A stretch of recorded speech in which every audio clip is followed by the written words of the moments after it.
Louvado seja o nome do Pai, louvado seja o nome do Filho, louvado seja o nome do Divino Espírito Santo. Vocês podem responder comigo dizendo: para sempre seja louvado.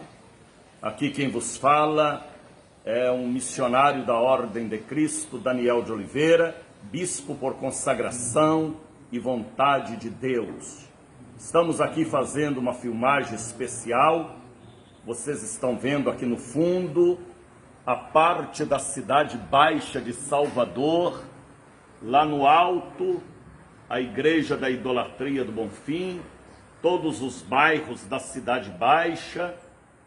Aqui, lá longe vocês podem ver a ilha de Taparica, parte do Porto de Salvador, a Feira de São Joaquim, a primeira feira livre do Brasil, a Feira de São Joaquim aqui embaixo, os ferryboats parados ali.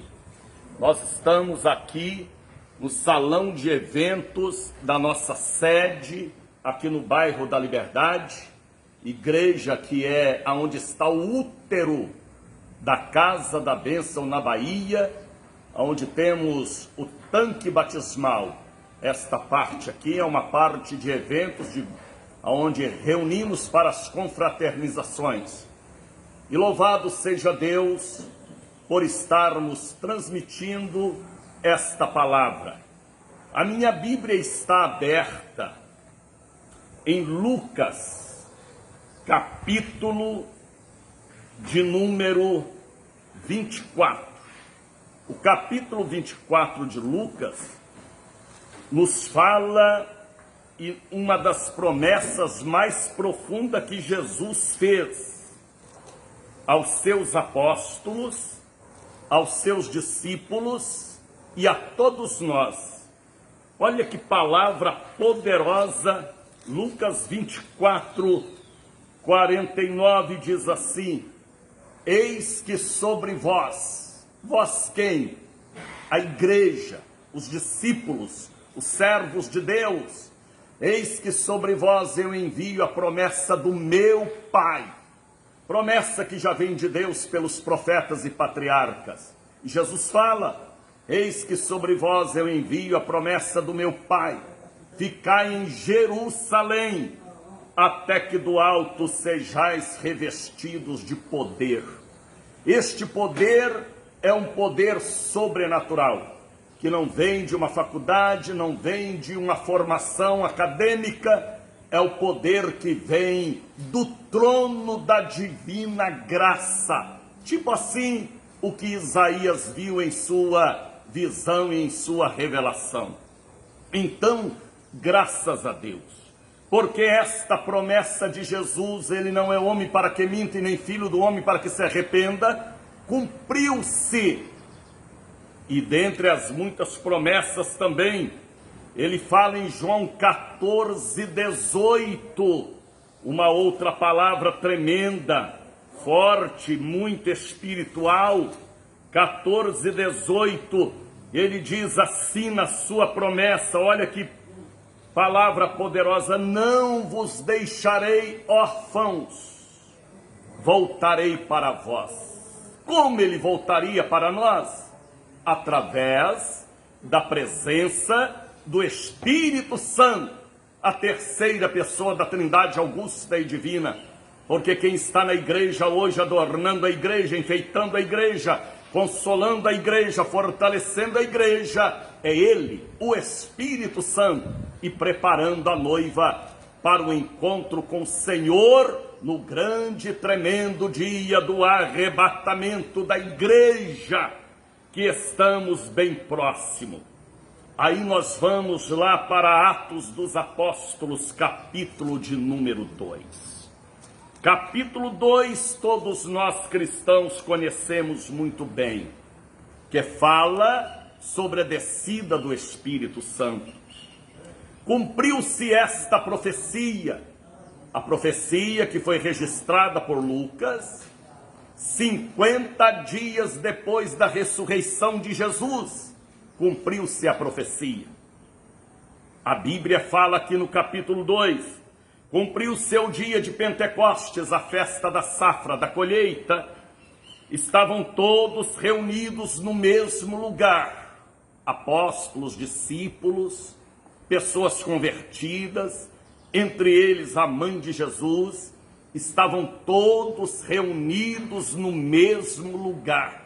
União, unidade, obediência, caminho da vitória. E olha o que foi que aconteceu. E de repente veio do céu um som como de um vento veemente e impetuoso, e encheu toda a casa em que estavam assentados. Vento de Deus, barulho de Deus, som de Deus, a glória de Deus veio. Cumpriu-se o que Jesus havia dito: eu não vos deixarei órfãos. Cumpriu-se o que Jesus havia dito: ficai em Jerusalém até que do alto sejais revestidos de poder. 50 dias depois da ressurreição, eles oravam no cenáculo, eles clamavam no cenáculo, eles jejuavam no cenáculo, e veio a glória, a presença do Espírito Santo. E a Bíblia diz: e foram vistas por eles, naquele mover, línguas repartidas como de fogo, os quais pousaram sobre cada um deles. Línguas de fogo. Vamos dar um tema para esta mensagem: línguas de fogo. Por que não bolas de fogo? Por que não nuvens de fogo? As nuvens manifestavam no deserto, guiando os hebreus para a vitória. E aqui, línguas de fogo, porque é tempo de evangelizar. É tempo de cumprir o que Isaías escreveu no capítulo 61, que ele veio evangelizar. E ele passou a missão para a igreja, porque todos nós temos uma missão a cumprir. Em uma das últimas palavras de Jesus, ele falou: está consumado. Ele cumpriu a missão dele, mas antes de cumprir, ele tinha transmitido aos apóstolos e discípulos, à igreja, a ordem de continuar a obra.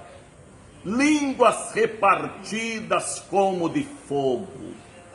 O fogo que queima a iniquidade, o fogo que queima o pecado. Uma das simbologias do Espírito Santo é o fogo. O fogo que incendeia este mundo de trevas, que gera luz, que gera brilho, que gera santidade, que gera purificação para um novo rebento, um novo renovo. O fogo, línguas de fogo. Veja o que foi que aconteceu. Todos foram cheios do Espírito Santo, porque ele não dá o Espírito por medida, ele derrama.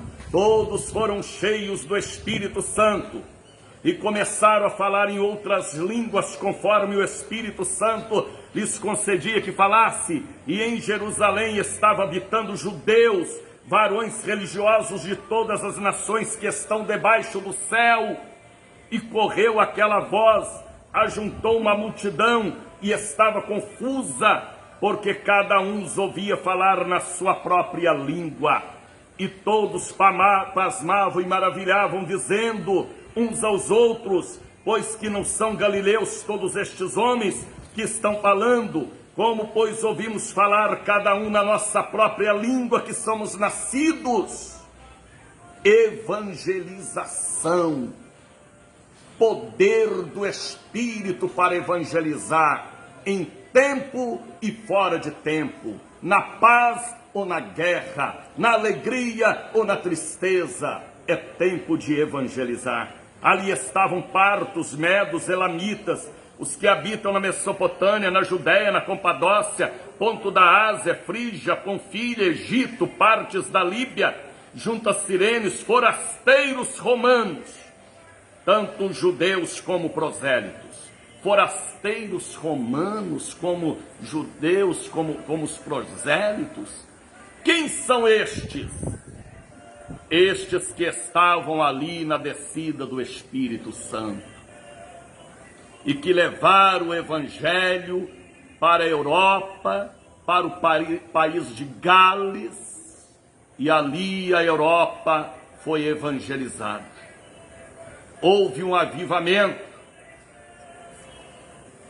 e este avivamento se espalhou por toda a Europa, e parte dela foi para a América do Norte, os Estados Unidos. Houve um avivamento nos Estados Unidos também, um grande derramamento da glória de Deus nos Estados Unidos. E ali nos Estados Unidos, uma menina foi curada de câncer, e aquela menina começou uma igreja poderosa de libertação, dentre muitos que foram usados por Deus. Estou me referindo a esta menina que foi curada, e ela consagra ali e torna fundadora de uma grande organização que representa os 4 evangelhos. E atrás dela, Deus levantou pastores e missionários que vieram para o Brasil e começaram ali em São Paulo as tendas, a pregação do evangelho, línguas de fogo, tendas que foram incendiadas, tendas que foram queimadas, pastores que foram presos. E ali estava com 14 anos o menino Doriel de Oliveira, e vendo aqueles milagres e maravilhas em São Paulo, ele aponta para um dos missionários americanos e fala: eu quero ser como este é, como um deles. E Doriel de Oliveira foi levantado. Ali se levantou também João Batista Flores, nosso pai também na fé. Ali se espalhou o evangelho por todo o Brasil. E o dia que eu vi o meu pai na fé pregando, eu disse: eu quero ser como ele. O dia que o meu irmão Jair viu o homem de Deus João Batista pregando, ele disse: eu quero ser como ele. A língua de fogo se espalhou. A língua de fogo se espalhou, mas eu quero lhe dizer que ela não parou. Ela não morreu, porque o Espírito Santo está na terra, ordenando a igreja a pregar nos dias de hoje, diante desta guerra espiritual, diante desta turbulência. O que permanece e vale é a língua de fogo, e que você possa ter esta língua de fogo, a presença do Espírito. Ele não só veio para os apóstolos e discípulos, veio também para o século XIX, século XX, século XXI, até o arrebatamento da igreja, ou até ele sair da terra. E quando ele sair da terra, ele não sai sozinho, ele leva a igreja. Então, pregue em tempo e fora de tempo, evangelize, leve esta língua de fogo que queima germes, vírus e bactérias. Seja um mensageiro de Deus em tempo de tribulação. Tá bem? Que você receba o batismo com o Espírito Santo, o dom de evangelizar, o dom de língua e a glória do Senhor. E que você seja como um deles, cheios do Espírito, para continuar a obra do Senhor. Deus os abençoe. Shalom Adonai.